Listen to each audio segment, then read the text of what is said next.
சீமான் தங்கைகளின் கூட்டத்தில் புகுந்த திமுக நபர் அடி உதையுடன் திருப்பி அனுப்பிய சீமான் தம்பிகள் அப்படிங்கிற தலைப்புல தான் இந்த காணொலியை நம்ம காண இருக்கோம். வன்முறை சார்ந்த ஒரு விஷயமாக தான் இந்த தலைப்பே இருக்குன்னு சொல்லி பலருக்கும் சில கேள்விகள் வந்திருக்கலாம். ஆனா அவரை அடிப்பது அப்படிங்கிறது நம்ம நோக்கமும் கிடையாது. அவரை தாக்கணும் அப்படின்னு சொல்லிட்டு அந்த போராட்டமும் நடத்தப்படவில்லை. அதுவும் பெண்கள் முன்னெடுக்கக்கூடிய அந்த போராட்டத்திற்கு மிக முக்கியமான காரணம் ஒன்று இருக்கு. அந்த காரணத்திற்காக அரசுக்கு மேல ஒரு அழுத்தம் கொடுக்கணுங்கிறதுக்காக நடக்கிற ஒரு போராட்டம்.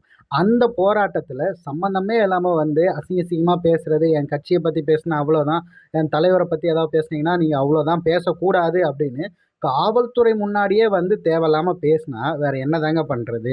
நம்ம அதெல்லாம் கடந்து போயிட்டு, அதெல்லாம் வேணான்னு சொல்லி தான் போயிட்டு, நம்ம போராட்டத்தின் வழியாகவும், ஜனநாயக வழியாகவும் போராட்டம் முன்னெடுத்துக்கிட்டு இருக்குது.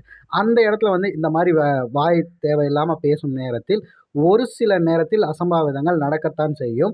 அது எதிர்பாராத விதமாக நடந்தது அப்படிங்கிறதையும் இந்த இடத்துல பதிவு பண்ணிக்கணும். என்ன நிகழ்வு அப்படின்னு பார்த்தீங்கன்னா, மாத்தூர்ல நடந்த நாம் தமிழர் கட்சியுடைய ஒரு போராட்டத்துல திமுக பிரமுகர் வந்து உள்ள புகுந்து இந்த மாரி வேலைய பார்த்தாரு. இப்ப நான் சொன்னேன்ல, அந்த மாரியான வேலைய பார்த்தாரு. அதற்காக அவர வந்து போட்டு பொளந்து அனுப்பி விட்டுட்டாய்ங்க.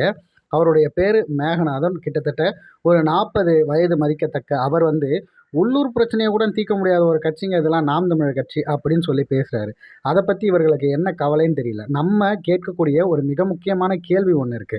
ஆந்திர மாநிலத்தில சித்தூர்ல போலீஸார் வந்து புளியாண்டிப்பட்டி அப்படிங்கிற ஒரு கிராமத்த சேர்ந்தவர்கள் மீது வழக்கு பதிவு செய்து, மனித உரிமைகள் மீறி பல மோசமான நிகழ்வுகள், நம்ம பதிவு பண்ண முடியாத மோசமான நிகழ்வுகள் அந்த தமிழ் குறவர் குடி மக்களுக்கு நடந்திருக்கு.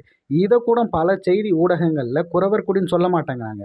யாரோ நாடோடி அப்படிங்கிறாங்க. அப்புறம் வந்து நரிக்குறவர்கள்னு பதிவிடுறாங்க. அது என்னன்னே தெரியல. ஒரு தமிழர்கள வந்து அவர்கள்னு இனம் கண்டறிந்து பேசினாலே இங்க மிகப்பெரிய ஒரு அரசியல் பிரச்சனையே நடக்குது. தான் யார் அப்படிங்கிறத நம்ம தெளிவுபட இவர்கள் அனைவருக்கும் அச்சம் வருகிறது என்றால், அப்ப அவங்க யார் அப்படிங்கிற ஒரு கேள்வி நமக்குள்ள தன்னால எழுது. அதற்கான தீர்வு விரைவில் வரும். ஏன்னா, தொடர்ச்சியாக யார் தமிழர் அப்படிங்கிறத எல்லாத்தையும் உணர்த்திக்கிட்டே வந்துட்டுருக்கோம். முன்னாடிலாம் யார் தமிழர்? தமிழர்களுக்கு சீமான் தான் அத்தாரிட்டியா? அப்படின்னு கேட்டவங்க எல்லாம், இப்பலாம் எப்ப பார்த்தாலும் தமிழ் தமிழ்ன்னு தான் பேசிட்டு கிடக்குறான் அப்படின்னு சொல்லிட்டு பயந்து பதட்டம் அடைய ஆரம்பிச்சிருக்காங்க. இந்த பதட்டம் இன்னும் தொடரட்டும்.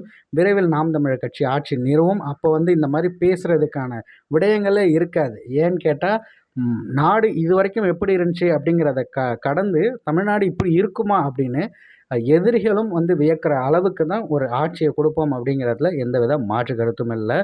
சீமான் தம்பி, தங்கைகள் செய்த இந்த காரியத்தை குறித்து உங்கள் பார்வை என்ன அப்படிங்கிறத மறக்காம பின்னூட்டத்தில தெரிவிச்சிருங்க.